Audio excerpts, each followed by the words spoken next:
Now, Lowcountry Forever, a public affairs presentation of the Charleston Radio Group. When's the last time you've been to your local library? Hopefully it hasn't been that long, and there's a reason for you to not only go to your library, but to support that library with a huge book sale that's coming up that we'll talk about today on Lowcountry Forever. I'm Brian Cleary, joined by Susan Hoffius. She is the president of the Charleston Friends of the Library. Let's start with this, Susan. Friends of the Library, you're an organization that supports the library, but for example, you're not the Charleston County Public Library. That's not the organization we're talking about here. Exactly. The Charleston Friends of the Library is an independent, nonprofit 501c3 organization. And our mission is to support the library with gifts of money and time. So we are an independent organization. We are a constituent unit of the library system. So we do work in tandem with them. We have space at the main library down at 68 Calhoun Street. We have our own board. We do our own fundraising, and all the money that we raise goes back into the library and pays for a lot of the programming that is deployed across the system. Susan, once upon a time, when I was growing up, say, the library, that was the place to be. You had to go to the library for knowledge for any number of reasons. Some people today may say, we got the internet. What's the purpose of the library? The library does have a huge purpose in our community. Absolutely. And you're speaking to a retired librarian. So not only am I preaching about the Friends of the Library, but about libraries in general. Today, public libraries serve so much more than just being a place to check out books or maybe to go to a story time. They really serve as our community centers. They provide programming for all ages, all skill levels. And Charleston County is really blessed with a very robust public library system, whether it's down in Edisto or all the way to McClellanville, the larger branches, smaller branches. Over the years, they've really worked hard to create equity among their programming at all of the different branches so that you can experience the same kind of programming at the large new Wando Mount Pleasant Library as you would at one of the smaller, older branches. So like I said, libraries serve more than just as a place to go and do homework after school or to get a book. The programming that Charleston County Public Library does is so important to our community because it focuses on things like community enrichment and workforce development. And they also really work to partner with organizations like the Lowcountry Food Bank to provide for a fresh food distribution at the St. Paul Hollywood branch, for example. There's more to all libraries than just books, and I'd say that's especially true for our system. Charleston County is really blessed to have such a robust library system. And I think people, and so many folks who live in the Lowcountry now, have come from other areas. I'm part of that. I've lived in other parts of the country where the library system is nowhere near what we have here in Charleston County. And I think part of the point, you guys obviously help to raise money and help the library, but the new Wando Library, an amazing facility. Fantastic.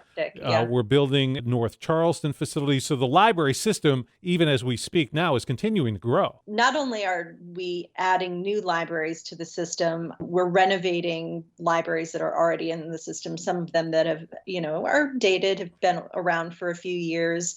And so I know that Johns Island is getting a renovated library. There are a handful of libraries that are being renovated in addition to being built as part of that referendum that was passed a few years ago to sort of refresh and modernize the library system. So again, Charleston County as a community, individuals within the community supported that referendum, and I think that they'll see tremendous dividends coming back to them in the kinds of facilities and programming that they're going to get from these new and improved libraries. And when you talk about enrichment, you mean more than just you go to the library, take out a book, you read it, you return it in 2 to 3 weeks. I know, as I mentioned, I live by the new Wando Library in Mount Pleasant. I've been in there. They have basically a TV studio where you go learn and hands-on video edit and things like that. So the library really has expanded just beyond going to get a book. Exactly. And a lot of the newer branches have things like maker spaces. So people can go in and do 3D printing, or they might be offering classes on sewing. For some of the existing branches where that space is sort of at a premium, they are doing sort of traveling kits so that you can still have a makerspace experience at an older branch. They're doing things like reaching out, doing health education in different branches. And that's a partnership that they've created with, I know it's with MUSC, and I'm sorry, I can't remember what the other organization is. But again, there's a lot of activities that are going on, a lot of community service work that's happening. And yeah, you can still get your favorite book Right. and check it out for 2 weeks and bring it back. But there's so much more to the libraries. And the importance of you raising funds and helping out as the Friends of the Library does. So much that goes on within the library system is free. I don't have to pay for that book unless I bring it back late. I can go get the video for my family. I could actually flip the thing and just say there's so little that you actually have to pay for when you're dealing with the library. And that's where the Friends comes in. So the point of the Friends is to raise money to pay for the programming that our community enjoys. And we do this through our book sales. Community members donate books to the Friends of the Library. Our volunteers work year-round to process, to weed, to price these books that we then sell at our book sales. And then that money that we generate goes back into the public library and pays for about half of the programming. Wow. And there's about 6,000 programs that happen in all of the branches all year long. And the Friends of the Library is one of the prime financial supporters of that kind of programming. So as a community member, you can support the library by supporting the Friends by either donating books to the Friends for us to resell at our sales. You can volunteer. You can come and shop at our book sales. We have our biggest book sale is coming up in May, Right. and it's called That Big Book Sale. Now, typically that would have been held in October, but October was not a good time for us to be having, thousands of people in a confined space. So we made the decision to cancel the sale in October and move it to May. We're really excited. We think it's going to be a good sale. It's going to be offering about 45 to 50,000 books for all genres, all age levels. People can come and shop, and that helps us raise the revenue that we then in turn provide to the county library. So it's very much about community, right? It's about the community members donating books, or about the community members volunteering their time, or just contributing to the purchase of these things. And it all goes back to creating this really robust library system that the community enjoys. This is Lowcountry Forever. I'm Brian Cleary. We're talking with Susan Hoffius of the Friends of the Charleston Library. She is the president of the organization. You referenced That Big Book Sale. So let's get into a little bit of the specifics of the event coming up in May. And this will be at the Omar Shrine Center at Patriots Point, Mount Pleasant. The dates of the event are May 28th through 30th. So that's a Friday, Saturday, Sunday. On the 27th, so the Thursday before the event opens to the public, is a preview sale for members of the Friends of the Library. So people who pay a membership fee to support the Friends, not just your library card, but actual membership in the Friends, are invited to come and get a first peek at all the things that we have for sale. We are gearing up. We have hundreds of volunteers, literally, who work the sale for us. We're still in need of a few more volunteers. So if anybody is interested, they can go to our website, charlestonlibraryfriends.org, and follow the link to help volunteer. But the sale is really tremendous. I've been a part of the organization team for the sale for the last couple of years, and it's an incredible feat of logistics and just volunteerism, getting about 1,100 boxes of books over to Omar Shrine, unpacking them, making sure that they're in the right genre. We anticipate a very large children's section again this year. We hope that we will have some things that some folks, especially with their kids, being home and maybe still not going to school full time, will be really looking forward to in terms of homeschooling resources, and then just all of our the things that we typically have. So fiction, nonfiction, history, military biography, whatever your interest is. I think you stand an excellent chance of finding something that would meet your tastes. And you talk about your volunteers who go through the books. This isn't your neighborhood yard sale. A guy's got a bunch of books there. this is a serious, serious sale of some quality books. When people donate their books to the Friends of the Library, we have a core of volunteers who go through them and sort of select the better quality books, more recent fiction, better quality in terms of their condition, primarily their age. And then again, year round, we have volunteers who spend hundreds of hours a month researching the books, pricing them, making sure that they're packaged properly. And then we distribute them to that big book sale. We also have branch sales that we do throughout the year. So those are held at different branch libraries. They're much smaller. This is really sort of the blowout book sale of the year. And in Charleston, it's the largest book sale. And it takes an enormous amount of time and energy on the part of our volunteers to get ready for the sale. Right. And then to run the sale, we also have a tremendously loyal and hardworking group of volunteers who come back year after year to help us with the actual running of the sale, checking people out, making sure that everything's restocked.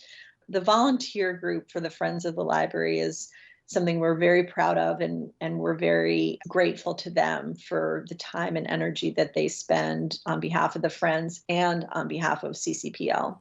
And along with all the volunteers that are part of the organization, you do get some support. There are some sponsors, some businesses and stuff that step up and help out the Charleston Friends of the Library. Can you talk about those folks? Absolutely. We have been in a partnership with Cruise Subaru for the last year, and they have been tremendously helpful to us in terms of providing some financial support and also really helping us to get the word out to new people about the events that we have. So they are our principal sponsor for that big book sale. They also support our branch book sales as well. So we're very grateful to them. Paisano's Pizza, they also are a sponsor. They help feed our volunteers on the day of the setup. So the day of the setup, we've got about 60 or 70 volunteers all working. Hard work makes for hungry people, and so we're grateful to Paisanos for their support. Susan Hoffius is the president of the Charleston Friends of the Library, a former librarian. Obviously, you bring a lot of passion to this position. Let me ask you about this. There's something, at least to me, holding a book. If I go to the beach, I take a book with me and I read it. Mm-hmm. For you, is that the same, or is it, you got your Kindle, you read it online on your smart device? Yeah, I'm old school. Okay. I'm an old school. I like having my book in my paper, but that's not for everybody. Sure. And one of the nice things about the library is they have a robust ebook distribution system. So if you do want to check out a book on your Kindle, that's not a problem. They can help you with that. But I think the idea that somehow the book is irrelevant is not a truism. I think that there's something very primal about holding the document, turning the pages. The experience of reading a book, I think, is, why we still read to our children little board books and paper books. We're not reading to them off of Kindles necessarily. There's just something about that experience that's visual and it's tactile, and it's something that as a librarian, I can absolutely respect the move to electronic media. But for me, in my house, we are overwhelmed with print books in this household. I can tell you that much. So for someone who's maybe going all electronic but has some books, or somebody who has some books to donate, how can they do that? We accept donations at 68 Calhoun Street, which is the main branch of the Charleston County Public Library. Around the backside of that building is a loading dock with a bin that says Charleston Friends of the Library. People are welcome to bring donations there anytime. If they have a particularly large order or need some help getting things out of their car, we have volunteers who work Monday through Friday from about 9 until 3. So if you wanted to speak with somebody or needed some help, you could come during those hours, but you can also blow through on a Sunday afternoon and drop some things off, and Monday morning we'll find them and put them to good use. And you've mentioned the word volunteers a lot. If somebody wants to donate their time and help you in that way, Are you still accepting volunteers for the organization? Absolutely. Our most critical need right now are volunteers for that big book sale. And as I said, people can go to our website and sign up for a volunteer shift.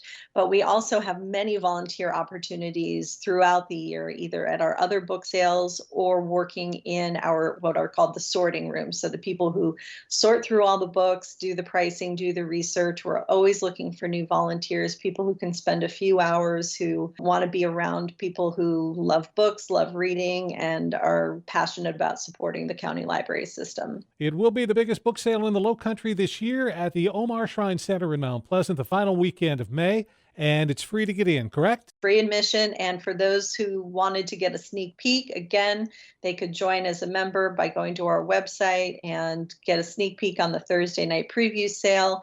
But it's open to the public on Friday, Saturday, Sunday. For those bargain hunters, we also have half-price book sales on Sunday. So the Sunday sale runs from 10 to 3. One other thing I did mean to mention is that for our volunteers who work at that book sale, we also do offer a $10 shopping voucher. So as a way of showing our appreciation, you come, you spend a shift working at the sale, and then you've got a $10 coupon with which you can go buy some goodies that you might have spotted while you were working the floor. It's that big book sale. Susan Hoffius is the president of the Charleston Friends of the Library, our guest today on Lowcountry Forever. The Charleston Radio Group is the Lowcountry. Every week, we highlight local organizations and events that are helping to make a difference here where we live. If you have a group, event, or an idea to feature on Lowcountry Forever, let us know. Visit lowcountryforever.com and click on our podcast link for contact information. Now, Lowcountry Forever continues. Life happens. Sometimes that's a great thing, other times maybe not so much. This is Brian Cleary, and today on Lowcountry Forever, there are times when you might need an attorney. But you can't always afford an attorney, so thank goodness a place like Charleston Pro Bono Legal Services exists. And our guest today, Judge Kristi Harrington, who is a part of Charleston Pro Bono Legal Services and also a former district judge here in the Lowcountry. Judge Harrington, how did you make the transition from being on the bench to being now associated with the Charleston Pro Bono Legal Services? So I was selected this year. I am one of their Champion of Justice candidates for their fundraiser for this year. As we know, last year was tumultuous at best and put a kink in a lot of things that we normally do. And they were unable to do their normal Art on the Beach fundraising project in the fall. And their development director decided what better way to get community involvement than to reach out to some of the people that are making a difference every day in the lives of our legal community.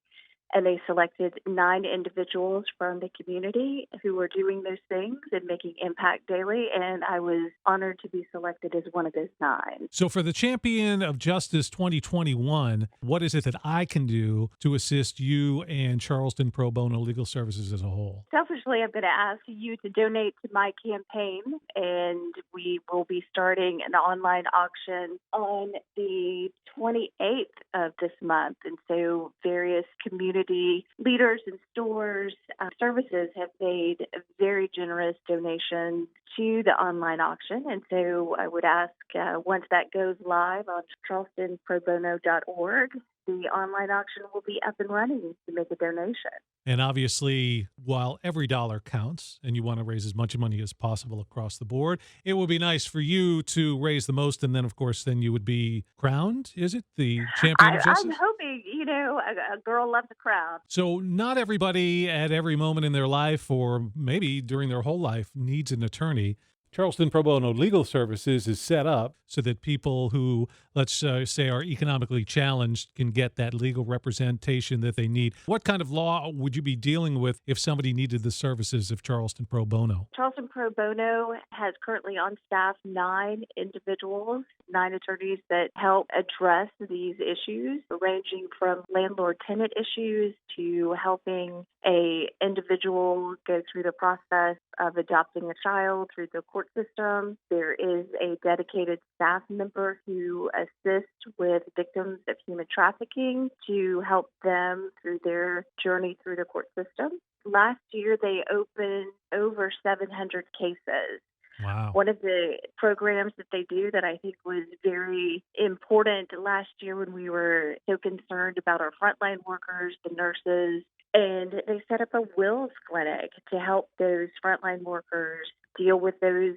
needs. And it's unfortunate that we have to think about those in the context of what was happening last year, but it's a reality of life. And for Charleston Pro Bono to be able to offer a service like that really was impactful during this time of uncertainty when people didn't know when they were going to work what was going to happen. And I don't mean this in any negative light towards the attorneys that do that, but a lot of people are more familiar with attorneys they see on TV, they see billboards with.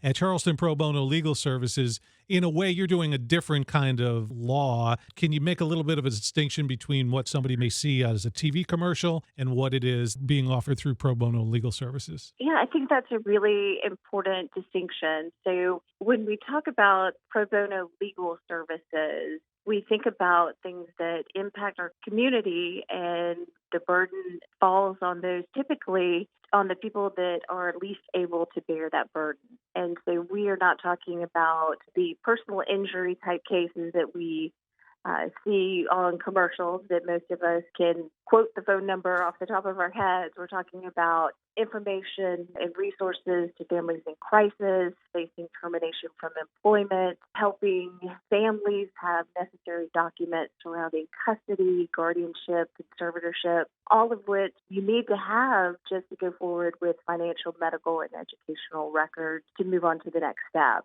Those living in poverty can't afford legal services, and as we've seen some of the struggles in businesses closing, it's affecting those who can best deal with it. And so those are the cases that Pro Bono Legal Services helps with. It was a study done. North Charleston had one of the highest rates of evictions in the country. And so those are some of the cases that Charleston Pro Bono does help with. We're talking with Judge Kristi Harrington. She is with Charleston Pro Bono Legal Services and hoping to become, with your help, the next champion of justice. We'll get into that a little more in a little bit. I'm Brian Cleary. This is Lowcountry Forever. And as we talk about law, Judge Harrington, you were on the bench. Are judges always people who are attorneys? And is it vice versa? Is that a necessary criteria? So our circuit judges and family court judges required to be licensed attorneys and a minimum time of practicing before they can apply and begin the process for a judgeship. Our magistrates and municipal judges are typically people see those judges when they get traffic tickets. Our magistrates are not required to have legal degrees. Not all are lawyers. There's a lot of different types of judges that an individual may come into contact with. A circuit judge deals with felony charges, which are typically the crimes that carry a punishment of more than a year. And you yourself, how long did you serve on the bench as a district judge? I was on the bench over 10 years when I retired. Judge Harrington, you said there's 9 different attorneys with Charleston Pro Bono Legal. And since people aren't paying for those services, it would seem that's the obvious reason why you need to raise some money to help the organization. Correct. No cost or low cost. Pro bono, as we may know, lawyers learn a lot of Latin in law school, and that is for free. So those are the services that are offered. And in this Champion for Justice contest that you're a part of, I believe you said that there are 9 total people who are participating? There are 9 total, and I don't know if it was on purpose, but I like to think it's representative of our 9 Supreme Court justices. I think that's an auspicious number in the legal world. Who would you think is going to be your biggest competition? I think they're all great competitors.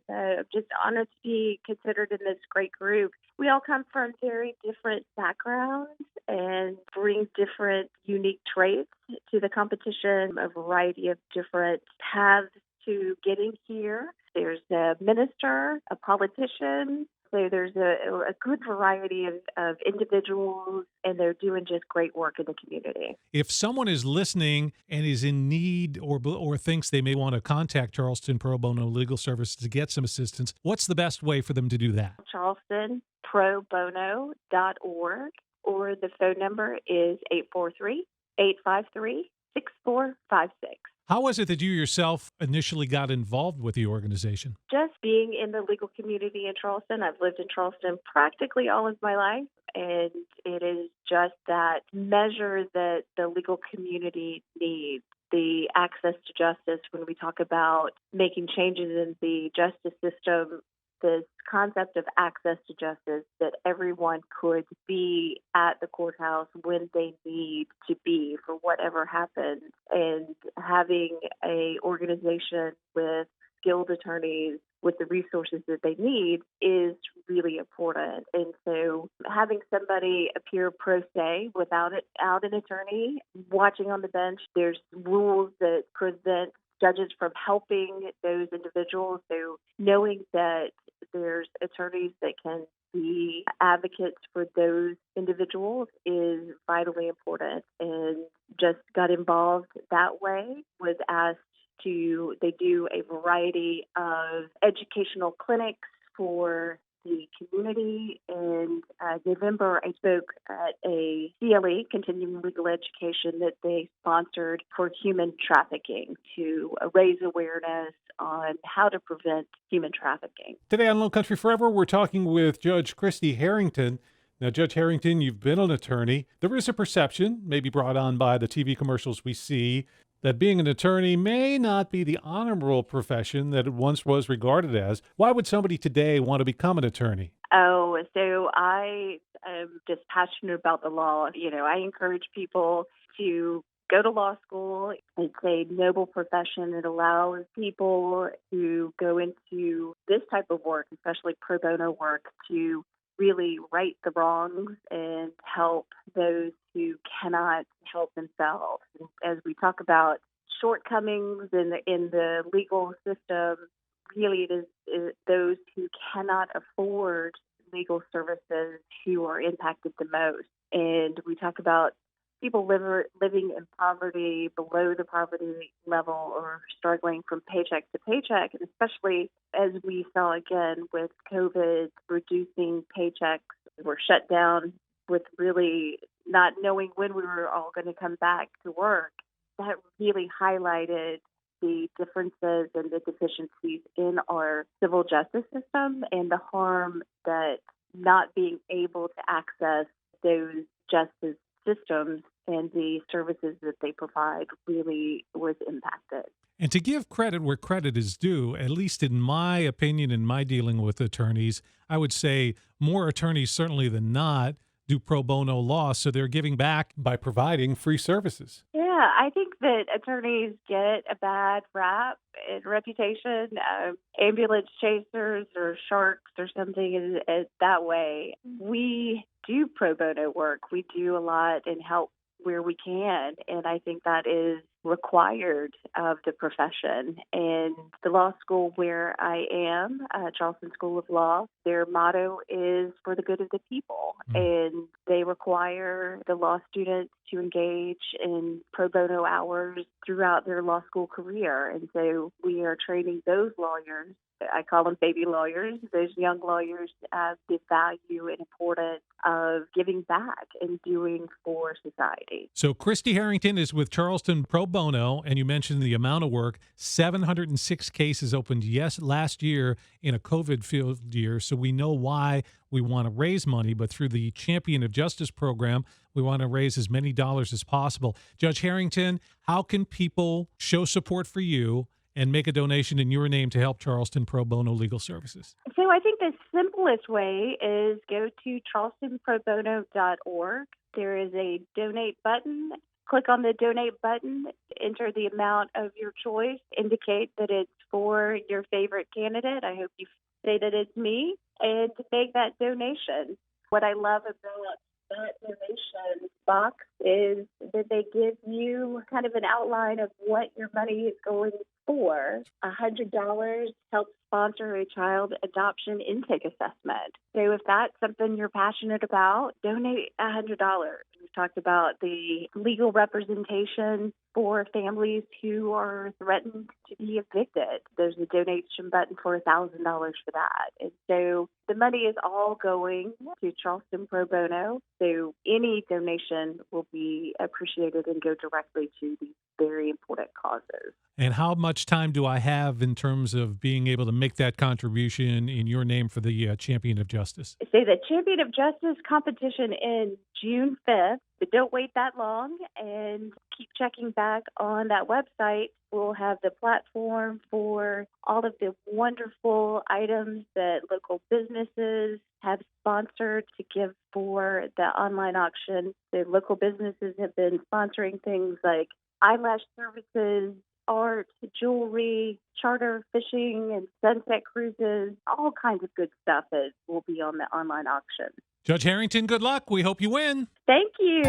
Thanks for listening to Lowcountry Forever. If you missed any of this week's show, there's a complete recording under the podcast link at lowcountryforever.com. Lowcountry Forever is a public affairs presentation of the Charleston Radio Group.